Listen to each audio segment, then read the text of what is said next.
سب سے میری یہ اپیل ہے کہ خدا را اب بھی سمجھ جاؤ،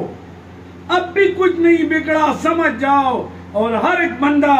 اپنا ہاتھ آفتاب احمد خان شیرپاؤ کے ہاتھ میں دے کر اس کو برسر اقتدار لاؤ، قومی وطن پارٹی کو برسر اقتدار لاؤ، اور جب وہ برسر اقتدار آگی تو میں آپ کو گارنٹی کے ساتھ یہ کہتا ہوں کہ آپ کو یہ پشاور، آپ کا یہ KPK، آپ کا یہ پاکستان امن کا گہوارہ آپ کو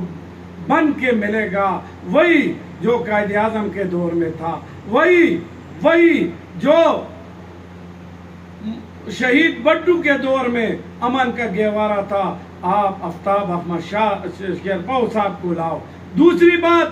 میں ان تینوں واقعوں کی پرزور مذمت کرتا ہوں۔ 3 واقعے ہو گئے، ریگی میں فائرنگ کا واقعہ، حیات آباد میں خودکش دھماکہ،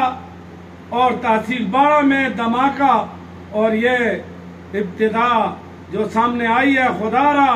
آرمی چیف صاحب سے میری درخواست ہے کہ اس پر آپ ایکشن لو، اور خصوصاً نگران حکومتیں جو بنی ہوئی ہیں، سیاسی چکروں میں مت پڑو، آپ لوگ منصفانہ ہو کے فیصلے کرو۔ آرمی چیف صاحب بھی میری درخواست ہے کہ منصفانہ ہو کے، اور بلدیہ کے ججوں سے بھی میری اپیل ہے کہ